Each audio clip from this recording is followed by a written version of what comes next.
da la sensación de que hay una mutación antropológica, ¿no? Y en ese sentido, digamos, el bicho humano es impensable sin dispositivos, sin la emergencia de dispositivos técnicos, ¿no? Porque es un animal, el animal humano desambientado, ¿no? Que a priori no tiene a dónde ir, no sabe cuál es su depredador, no sabe cuál es su presa, es decir, que tiene que inventarse permanentemente un ambiente, ¿no?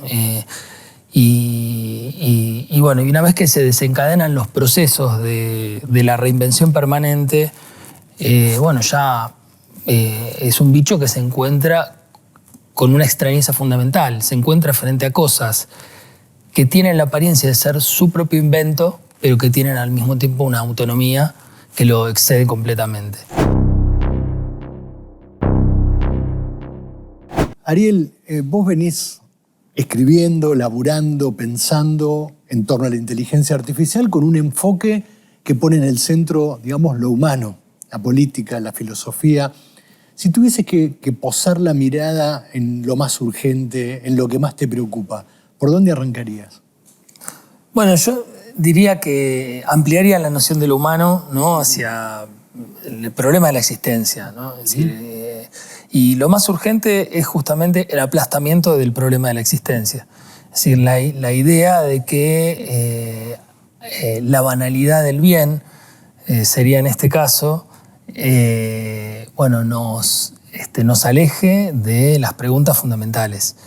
Cuando decís la banalidad del bien, ¿a qué te referís? O sea, no, un poco ahí. Es un poco una especie de chicana, digamos, respecto de una frase histórica de Hannah Arendt, que se corresponde obviamente con la definición de Hannah Arendt, digamos, de un semblante, digamos, de la experiencia nazifascista.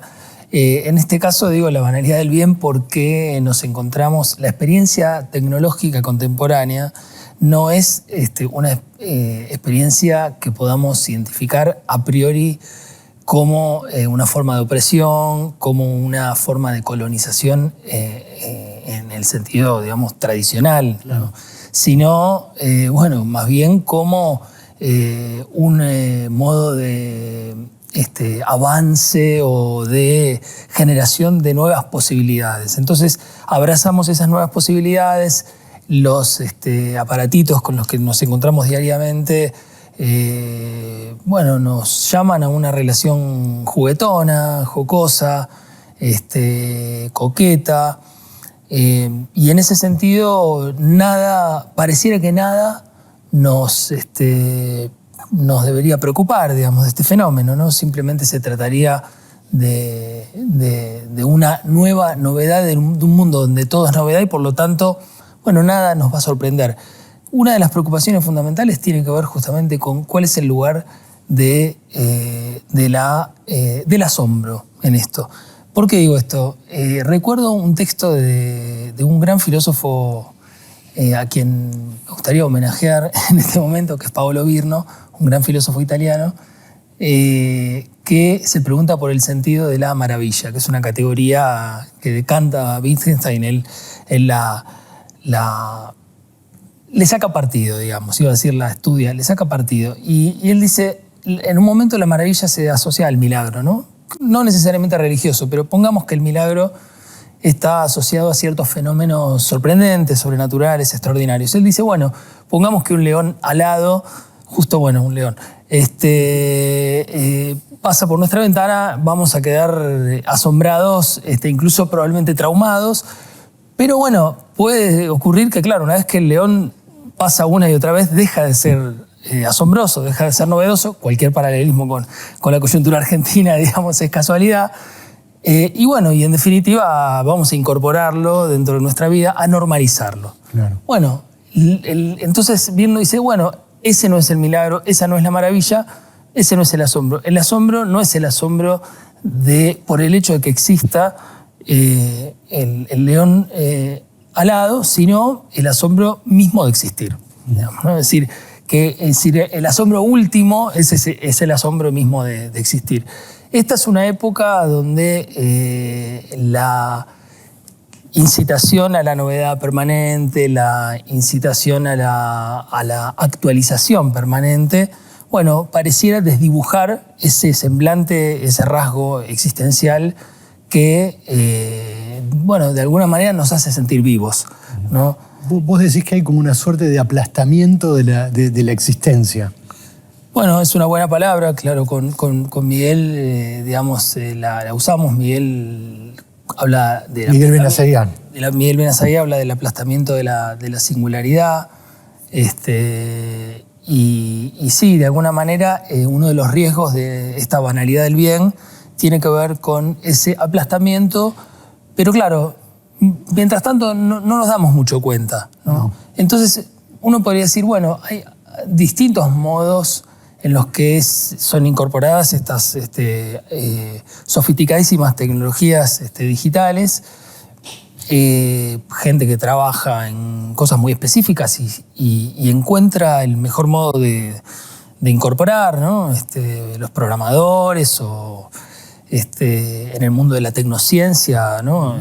Realmente se pueden hacer cosas increíbles.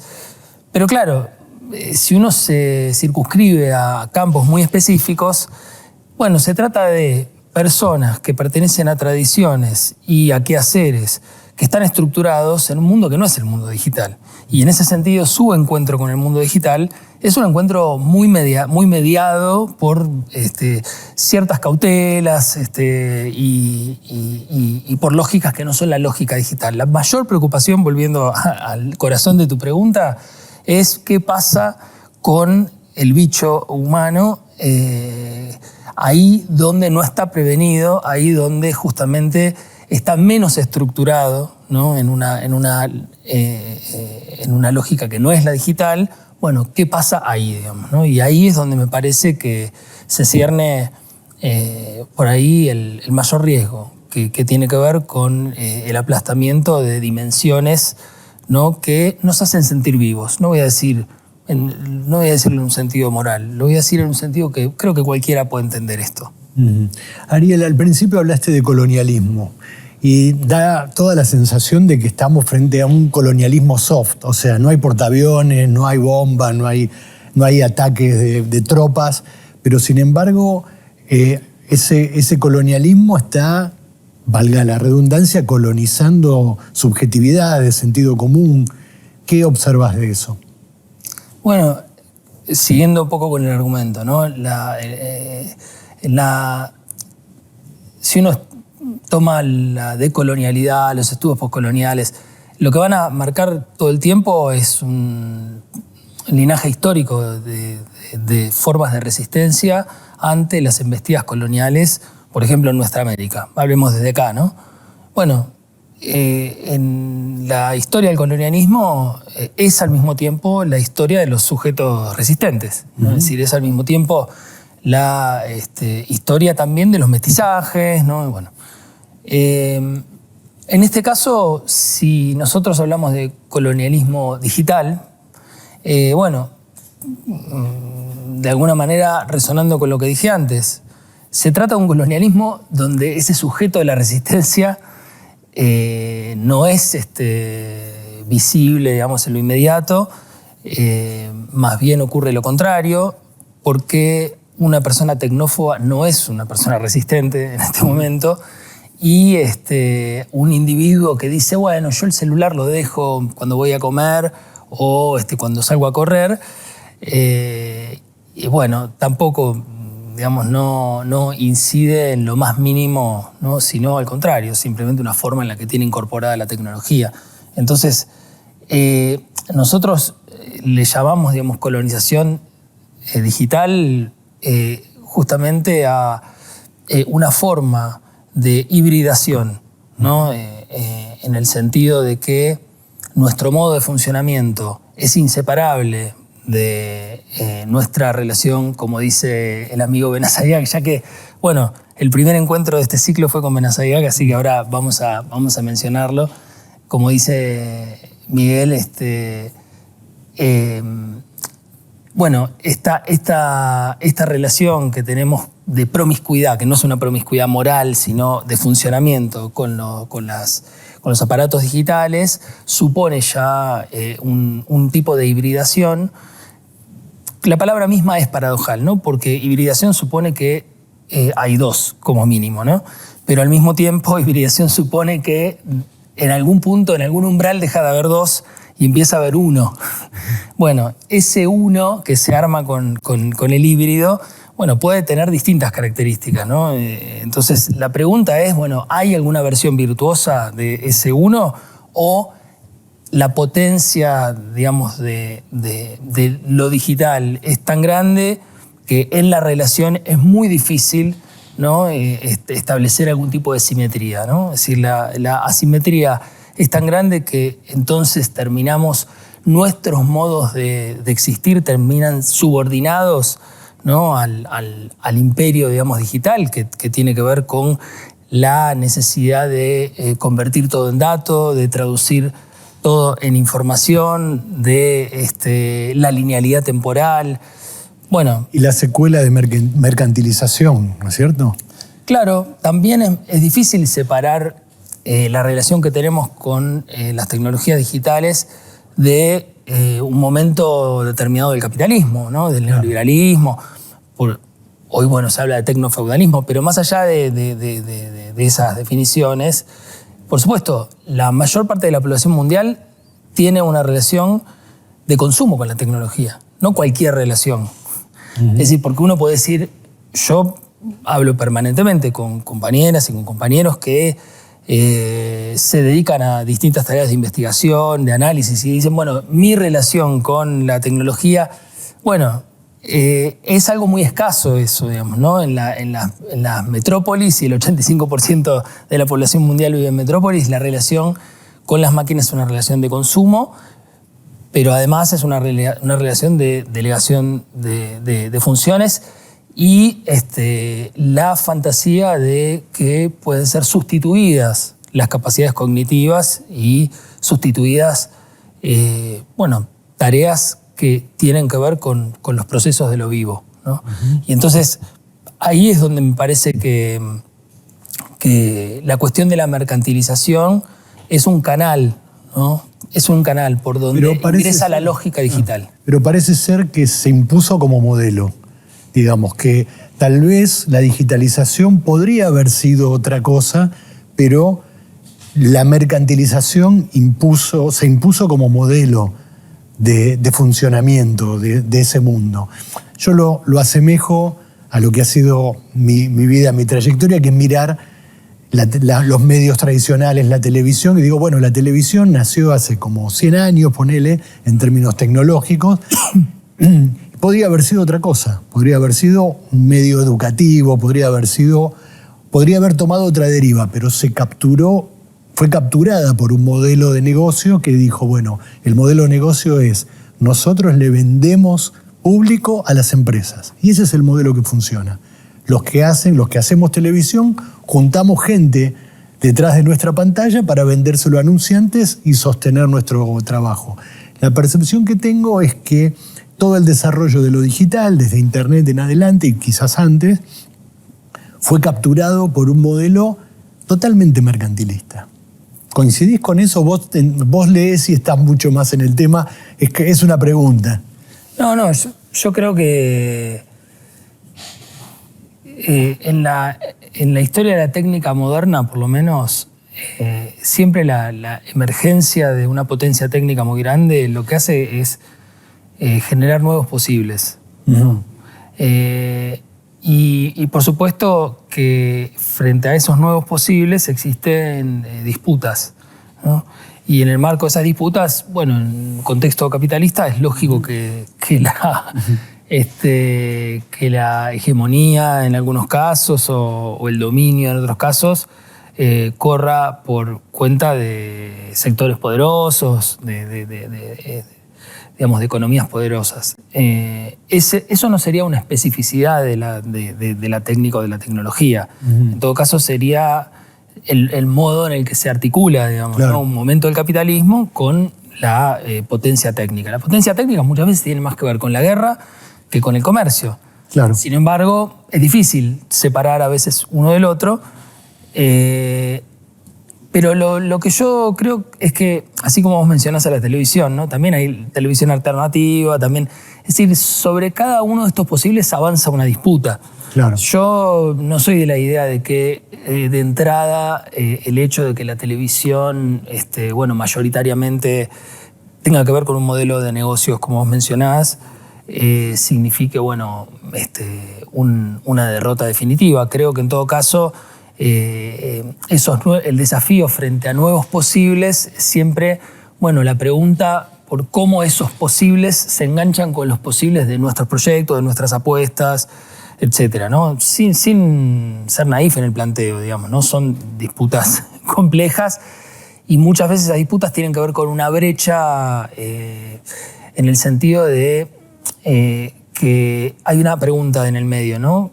Que es, ¿cuál es la distancia que existe entre las personas comunes, ¿no? y una determinada tecnología? Es decir,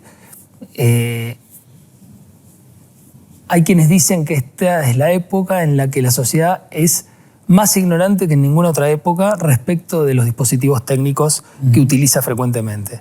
Digo, no voy a poner el ejemplo de la rueda, ¿no? Bueno, cualquiera entendía cuando alguien inventó una rueda más o menos cómo funcionaba, digamos, sin ser un ingeniero.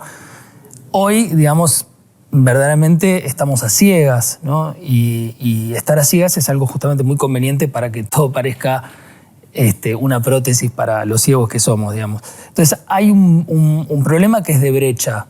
La brecha, al mismo tiempo, nos lleva al problema de la apropiación. Es decir, hasta qué punto estamos o no en condiciones de apropiarnos de nuevos dispositivos técnicos. Bueno, ese es un problema, digamos, pero sí entiendo que hay un entrecruzamiento, digamos, entre la pelea que involucra el gran capital, ¿no? y la cuestión tecnológica. Pero yo creo que hay una lógica interna de la tecnología digital que incluso va a dejar a los problemas de la lucha de clases al costado, digamos, ¿no? Es decir, hay algo que es del orden, con Miguel decimos, del puro funcionamiento, para el cual incluso la cuestión de la rentabilidad es problemático, digamos, porque en el fondo, y esto lo plantean los transhumanistas, ¿no? En el fondo es el bicho humano con sus conflictos, con sus ambiciones, con su goce, lo que es problemático. Y es problemático incluso cuando se trata de grandes capitalistas, digamos, ¿no? Ariel, ¿sos de los que cree que estamos frente a un cambio civilizatorio? ¿Con toda esta emergencia tecnológica? Estoy tentado a decir que sí, al mismo tiempo son enunciados que me quedan un poco grandes, ¿no? Da la sensación de que hay una mutación antropológica, ¿no? Y en ese sentido, digamos, el bicho humano es impensable sin dispositivos, sin la emergencia de dispositivos técnicos, ¿no? Porque es el animal humano desambientado, ¿no? Que a priori no tiene a dónde ir, no sabe cuál es su depredador, no sabe cuál es su presa, es decir, que tiene que inventarse permanentemente un ambiente, ¿no? Y una vez que se desencadenan los procesos de la reinvención permanente, ya es un bicho que se encuentra con una extrañeza fundamental, se encuentra frente a cosas que tienen la apariencia de ser su propio invento, pero que tienen al mismo tiempo una autonomía que lo excede completamente. Entonces vivimos tal vez en un salto en el cual esos procesos desencadenados, ya nos resultan cada vez más extraños, ¿no? Y en ese sentido sí da la impresión de que tenemos que volver a aprender a lidiar con fuerzas que nos exceden profundamente, ¿no? Como si fuéramos un conjunto de tribus que está frente a dioses desconocidos. Entonces, claro, ¿qué hacen las sabidurías ancestrales frente a eso? Ejercen modos de cautela, rituales, formas de conjura. ¿Qué hacen los bichos que vienen de la modernidad, todo lo contrario, ¿no? Es decir, redoblan la apuesta, ¿no? Y vuelven los procesos todavía más racionales al punto de que ya no se puede distinguir la extrema locura de la máxima racionalidad, digamos, ¿no? Y bueno, y en ese sentido yo creo que sí, que estamos ante un momento donde este bicho que conocimos hasta, pongámosle, mediados de la modernidad, bueno, está dejando de ser lo que era. ¿Y ves riesgos para la convivencia democrática? Digamos, a mí lo que me preocupa es que casi invariablemente estos dispositivos parecen funcionales a la extrema derecha, parecen funcionales a lo no democrático, por decirlo de algún modo. Me parece que son dos procesos paralelos, ¿no? Por un lado, vivimos en un tiempo de deslegitimación de lo público en tanto tal, sí. Es decir, de que se pone en duda que existan asuntos comunes. Es decir, no se pone en duda al Estado, simplemente. Eso sería un tema, te diría, menor incluso. Es decir, el gran problema es que se pone en duda la existencia de asuntos comunes. La existencia de asuntos comunes y su tratamiento político tiene toda una tradición que tiene que ver con la institución, digamos, de la democracia, con las mediaciones. Las mediaciones son instancias que involucran a muchos actores al mismo tiempo y por lo tanto donde el conflicto es irreductible. Y son siempre instancias de metaestabilidad, digamos, ¿no? Bueno, si nosotros sacamos del medio, valga la redundancia, las mediaciones, bueno, quedamos expuestos, ¿no? A el deseo de dominación de los demás y del propio, etcétera, ¿no? Entonces, este proceso de deslegitimación de lo público en tanto tal se encuentra y hace match con llamativa facilidad con un mundo organizado cada vez más alrededor de un tipo de racionalidad que podríamos llamar racionalidad algorítmica. Sí. ¿No? Donde justamente, mira, un ejemplo que justamente en una nota en perfil poníamos, un candidato a legislador, al parlamentario en Gran Bretaña que prometía ubicar en su lugar a un avatar, digamos, ¿no? Manejado por inteligencia artificial. Bueno, él de lo que hablaba era justamente de eliminar todos los aspectos humanos, ¿no? Que ensucian ensucian el óptimo, ¿no? Siempre están dando vueltas la idea de un óptimo, ¿no? Y en definitiva de una democracia más directa. Pero es muy curioso esto, ¿no? Porque en definitiva, imagínate que nosotros ciudadanos lidiando con un bicho artificial, bicho es una chanza, en realidad estamos lidiando frente a algo totalmente desconocido. Es decir, no solamente no es directa esa relación, sino que está mediada por procedimientos que desconocemos completamente, a los que somos totalmente ciegos. Claro. Entonces, la fantasía de que habría una relación más directa, más eficiente y óptima, bueno, se lleva, por supuesto, muy mal con cualquier idea de democracia, que no es otra cosa que una secuencia de discusiones y de momentos inútiles y de momentos donde no se llega a nada. Y donde valen las opiniones y no la neutralidad. Claro, totalmente. Y donde valen las partes y donde alguien cede y donde hay momentos donde la cosa se pudre, etc. Pero además hay otra pretensión muy peligrosa que es la de la transparencia, ¿no? Justamente el mundo algorítmico es un mundo de transparencia, donde la transparencia es posible. ¿Pero por qué es posible? Bueno, porque en definitiva si se trata de datos, sí, los datos no se corresponden con ningún pliegue, digamos, ¿no? Es decir, los datos son transparentes.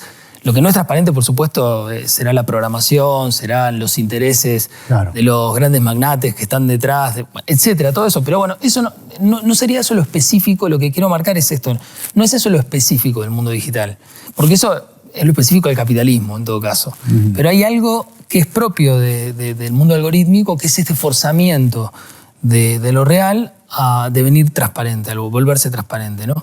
Y en definitiva, claro, ¿cómo podríamos ser transparentes frente a los demás si no lo somos frente a nosotros mismos?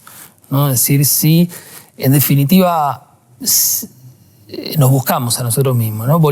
Antes te decía, volvemos a los problemas fundamentales, ¿no? A veces siento que perfectamente podemos leer a los presocráticos y que nos pueden aportar preguntas para hoy, digamos, ¿no?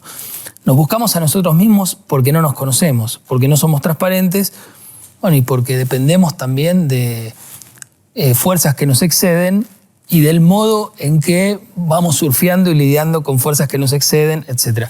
Bueno, acá estamos en un mundo del hipercontrol, ¿no? De la modelización digital permanente y de la transparencia, de vuelta, en el sentido de que todo hecho humano, político, de mercado, que es capturado por dispositivos digitales, se transforma en un conjunto de conductas exteriores, sin interioridad, ¿no? Y por lo tanto sin opacidad, sin pliegue, ¿no?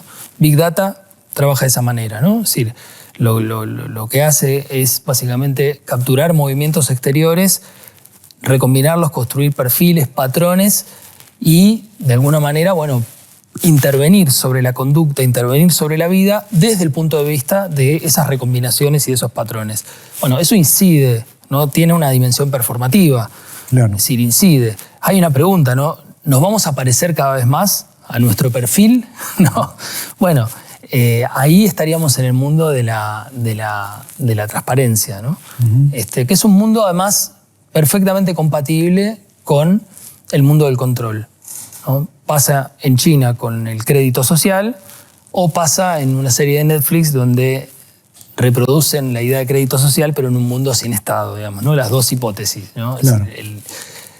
Y vos sabés que yo en un momento me puse a leer los documentos que el Estado chino produce sobre el crédito social, promocionándolo, digamos, ¿no? Y digo, más allá de que el mundo, ese mundo que llamamos China tiene una complejidad enorme y para mí un interés en muchas de sus dimensiones, en este punto, en el tema del crédito social, bueno, es tal vez el punto en el que China más se parece al mundo occidental y al avance, digamos, digital. Y en ese documento del Estado chino que promociona el crédito social, que no es otra cosa que un sistema de puntajes que, de acuerdo a un monitoreo permanente en distintos campos, bueno, se establecen sobre cada ciudadano. Bueno, la palabra que más aparece es la palabra sinceridad. Llaman a las personas a ser sinceras, ¿no? Y esa sinceridad yo creo que es la traducción moral de la transparencia. Claro. ¿No? Ariel, vos hace un momento hablabas de las mediaciones, en esto de la casa común, digamos, de quién media en la casa común. Y se me ocurrió preguntarte por nuestros dirigentes, por los políticos, no hablo solo de la Argentina, hablo a nivel global. ¿Los ves que están en tema? O sea, ¿están entendiendo qué es lo que está pasando o están en otra? Yo creo que están en tema, pero colonizados igual que cualquiera de nosotros. Esto hay que tenerlo en cuenta, no hay afuera de esta colonización digital. Entonces, tanto los referentes políticos como los grandes magnates que se dedican incluso a estos temas, bueno, ellos también están completamente alienados en esta tendencia a que todo se vuelva funcionamiento y que el funcionamiento sea el parámetro de nuestra existencia. Por lo tanto, nuestra existencia en ese caso corre algún tipo de riesgo. Una pasión por la eficiencia, ¿no? Claro, claro. Lo cual es muy interesante la frase, ¿no? Que la eficiencia sea una pasión, ¿no? Porque en definitiva, toda dimensión pasional, si hay algo que no es eficiente, ¿no? Claro. Pero al mismo tiempo, las trampas de la dialéctica nos devolverían esta imagen. Bueno, que los más fervientes impulsores de la eficiencia en todos los órdenes de la vida en realidad son movidos por una pasión que los excede también, ¿no? De alguna manera, el gobierno argentino es un caso paradigmático en ese sentido, ¿no? Es un gobierno que promociona permanentemente, ¿no?, la idea de que el Estado habría que reemplazarlo por algo que von Mises llamaba una sociedad computacional, ¿no? Es decir, solo que claro, cuando von Mises hablaba de esto no había tecnología disponible para llevar adelante algo parecido. Y en este momento uno que dice que es lector de von Mises, viste que no se sabe bien si leyó, como cuando escribe que no se sabe si plagia, pero creámosle, digamos, que es un buen lector de von Mises. Bueno, cuando nuestro presidente abrió la Semana de la Inteligencia Artificial, dio un discurso que fuera un catálogo de lugares comunes sobre la cuestión tecnológica, volviendo sobre la pregunta de los referentes políticos, ¿no? Y claro, abrazando la pura positividad que estaría en juego, sustituyendo todo lo corruptible de lo humano y de los cuerpos por la eficiencia imparable de las tecnologías digitales. Y bueno, es el caso paradigmático porque estamos frente a fanáticos, ¿no?, de la eficiencia. Ahora, bueno, habría que ver hasta qué punto el fanatismo y la eficiencia tienen que ver, ¿no? Claro. Pensaba un poco en esta idea de las mediaciones, porque una cosa que a mí me obsesiona, quiero decir, estoy totalmente convencido en realidad, de que el camino de salida frente a esta colonización tiene que ver con el involucramiento, la participación, pero cuesta imaginar ese nivel de participación de cada uno de nosotros si no existe una articulación, si no existe una mediación, si no existe una conducción. Por eso preguntaba por los dirigentes. Yo creo que son planos distintos, ¿no? Es decir, hay un nivel de la organización social que tiene que ver con la defensa de la vida, ¿no? Sí. Este es un momento donde yo creo que sí, mira, quienes entregan su vida a las luchas ambientales situadas en distintos lugares, las compañeras que viven, digamos, el movimiento feminista de manera, de vuelta, digamos, muy situada y cuerpo a cuerpo en situaciones concretas, saben perfectamente que hay algo de la lógica de este mundo que avanza como una topadora y que destruye más de lo que produce, y que lo que está en riesgo es la vida, digamos, ¿no? La vida que, de vuelta, no es asimilable a una entidad virginal, ¿no? La vida con todos sus dilemas, ¿no? Es decir, la vida incluso con la técnica misma y con todos sus dilemas, pero al estar en riesgo la vida, entonces hay un nivel de organización que yo creo que excede la cuestión partidaria y la cuestión de las mediaciones tal como las conocimos en la modernidad, digamos, ¿no? Que en situaciones concretas que tienen sus lógicas y dinámicas concretas que es necesario plantearse el problema de la defensa de la vida. En cada situación de manera distinta, digamos, ¿no? Y en ese sentido, lo que identifico ahí es un plano de transversalidad, que es necesario que tengamos imágenes de esa transversalidad, un imaginario transversal, digamos, ¿no? Que sin ese imaginario transversal no hay conducción política que, digamos, que pueda prometer nada, digamos, ¿no? Claro. Y en todo caso, el modo que yo tengo de ver a las instituciones más tradicionales, los partidos, los sindicatos, de los cuales participo también, y la conducción política, los considero más bien máscaras necesarias de ese movimiento transversal, ¿no? Y entonces, bueno, hay una dinámica, porque la lógica del poder, digamos, tiene sus propios saberes, su propio métier, digamos, ¿no? Y no todos tenemos el deseo, la pasión, ¿no?, del poder. Ahora, al mismo tiempo, quienes estamos en la transversalidad, para decirlo de una manera un poco vaga, no desconocemos, ¿no?, la dinámica del poder, porque si no seríamos tontos. Entonces, bueno, hay una dinámica del poder y hay una dinámica de la transversalidad que es, yo diría, del orden de la potencia y de la defensa de la vida, ¿no? Y el problema es cómo se articula, ¿no? Esa transversalidad con sus mejores máscaras posibles, ¿no? ¿Cómo se articula una resistencia a todo esto? Una defensa de la vida y un imaginario de la hibridación con estas nuevas tecnologías que son irreversibles, y la hibridación misma es irreversible, bueno, que pueda de alguna manera agenciarse a nuestros proyectos, a nuestras pasiones, a nuestros deseos, de una manera no colonizante. Claro. ¿No? Y ahí me parece que el mundo del arte, el mundo de la educación, tiene mucho para aportar, ¿no? La inteligencia artificial parece tener la potencia como para mejorar la calidad de vida, pero al mismo tiempo empeorarla. Digo, hacer que sea mucho peor la distribución de la riqueza, la exclusión.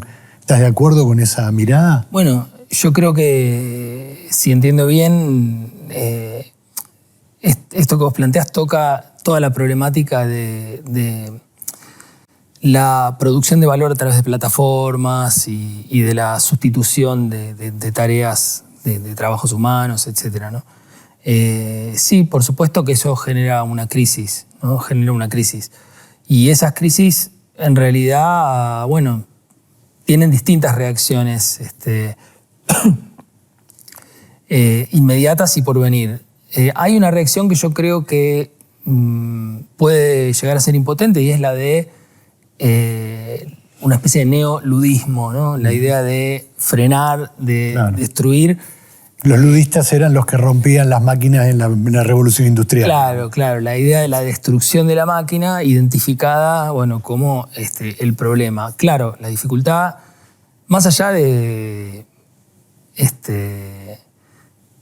la dimensión poética, ¿no? Es decir, yo no dejo de reivindicar algo del ludismo situado en ese momento histórico, en ese contexto, pero hay un punto donde la dimensión técnica no puede ser negada porque, bueno, forma parte de los emergentes del devenir humano, digamos. Por lo que decías vos recién, es irreversible, ya no hay modo de desenchufarla. Claro, y no hay nadie, no hay alguien que desenchufe nada, digamos, ¿no?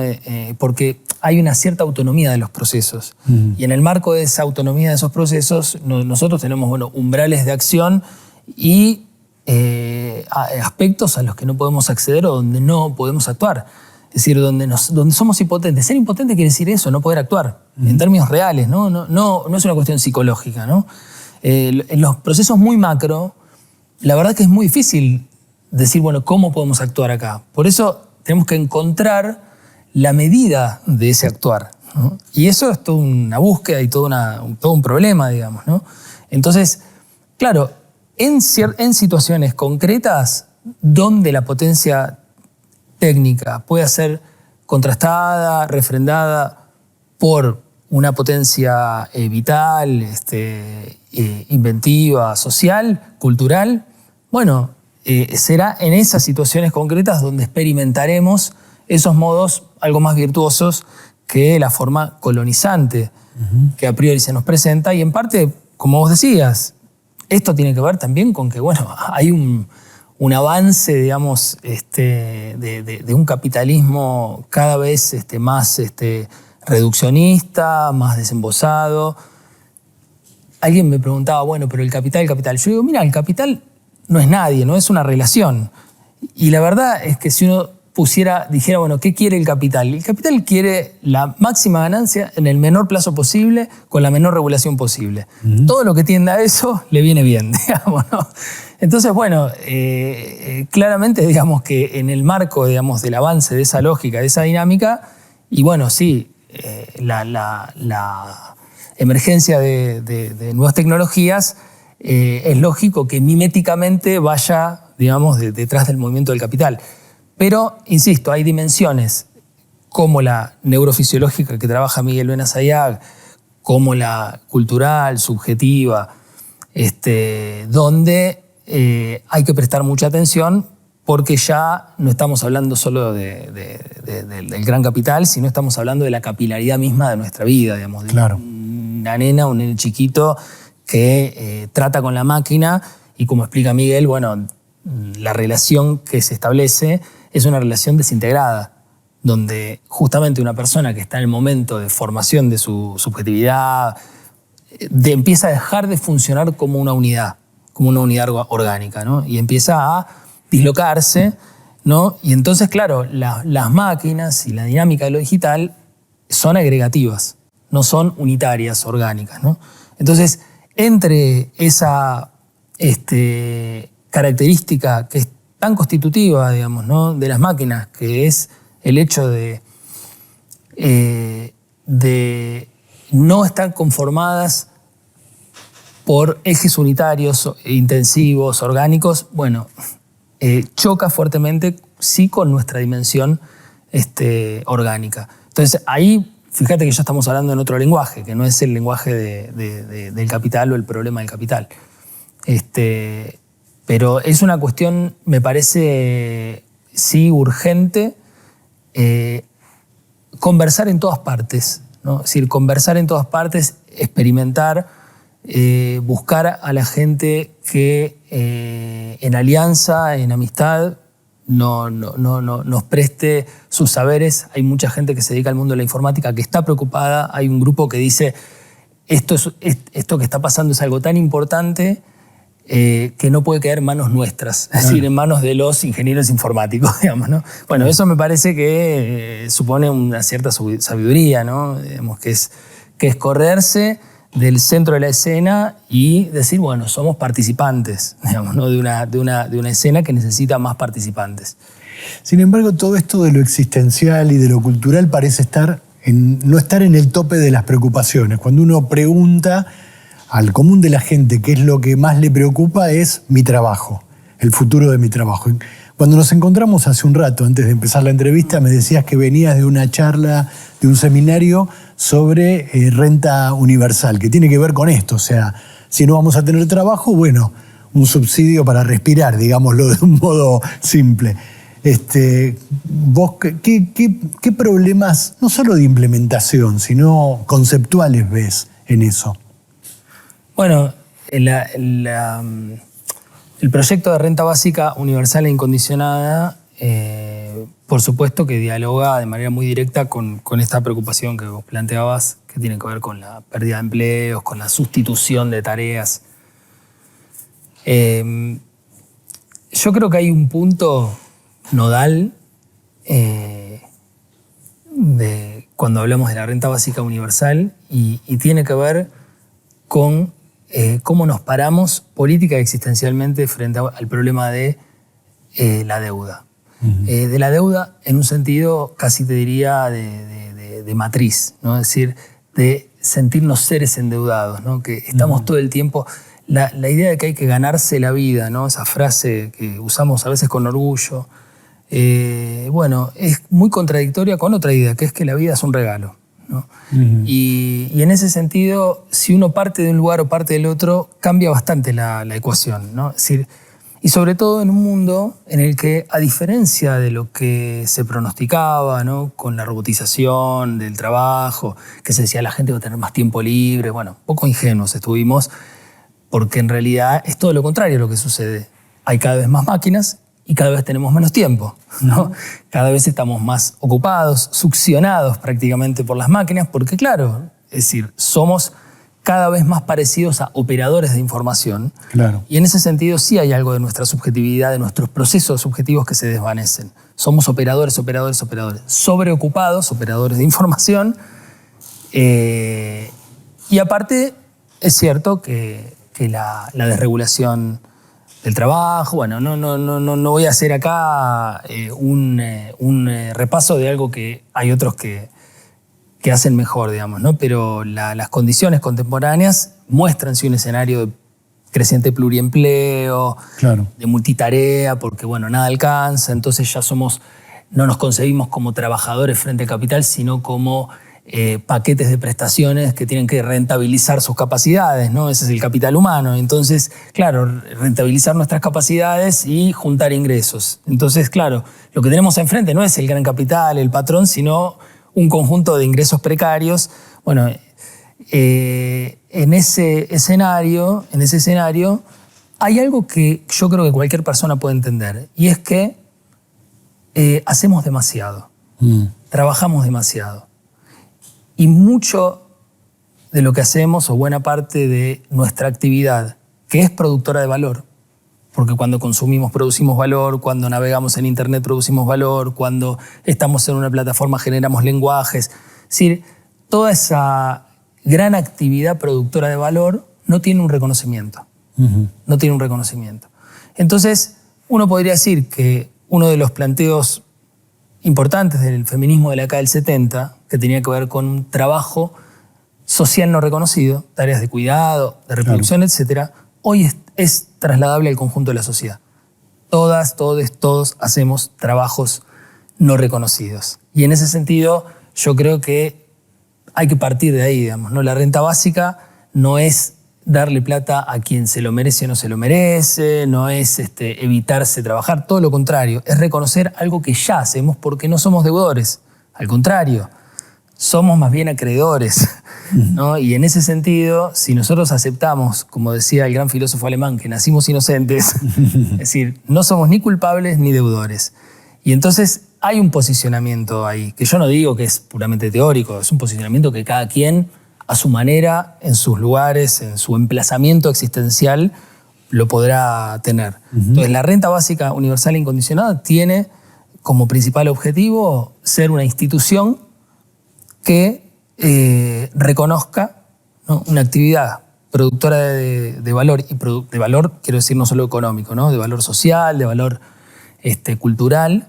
Bueno, es un sistema de autorreconocimiento social. Y yo creo que por eso no puede quedar en manos solamente del Estado. Es decir, no puede ser un ítem del Ministerio de Desarrollo Social, porque de esa manera quedaría expuesta a los problemas de legitimidad que tiene hoy los estados. Entonces, lo que yo creo es que esto forma parte de un imaginario que llamo nuevas instituciones, y de hecho, perdón por el autochivo, digamos, pero publiqué un librito que se llama Nuevas Instituciones del Común, que está agotado, así que no lo estoy vendiendo, y que tiene que ver con esto, con formas de cogestión de asuntos comunes, donde el Estado está involucrado, pero donde no es monopolio del Estado, digamos, para la cogestión. ¿Por qué? Porque es necesario construir formas de legitimidad. Justamente, si lo que decíamos es que hay una merma de la legitimidad de las instituciones públicas, de las instituciones tal como las conocemos, necesitamos buscar construir una legitimidad que no viene de arriba, que viene de abajo. La verdad es que en un país como el nuestro, donde la experiencia de las Madres de Plaza de Mayo nos mostró que es posible contar con instituciones reconocidas por todo el mundo, y por todo el mundo acá y todo el mundo, ¿no?, que no vienen de ningún pacto creado en el siglo XVII, ni de la idea de que es necesario el Estado porque si no nos matamos entre todos, ¿no?, sino todo lo contrario. Nacieron contra el Estado, contra la peor versión, claramente, ¿no?, del Estado, y fundaron una conducta y fundaron una mirada sobre la fuerza de seguridad, sobre el cuidado. Bueno, entonces en un país donde tenemos una experiencia que nos precede y que en muchos de nosotros está muy viva, ¿no?, como esa, bueno, yo creo que tenemos con qué imaginar nuevas instituciones. Y en ese sentido creo que una renta básica universal incondicionada debe ser, de vuelta, planteada, pregonada como una nueva forma de institucionalidad. Luego, en términos técnicos, no es para nada difícil ni de implementar. Es una cuestión más política que técnica, ¿no? Porque, bueno, el gran capital, digamos, va a estar ahí, y por supuesto que esto no le va a caer bien, porque el financiamiento, por supuesto que va a tener con las grandes rentas de la Argentina. Va a tener que ver con eso. Ariel, hay algo de este mundo tan raro, un mundo tan raro que donde las grandes potencias se pelean por las tierras raras. Mirá qué raro que será el mundo. ¿Hay de algo de este mundo tan raro que te dé optimismo?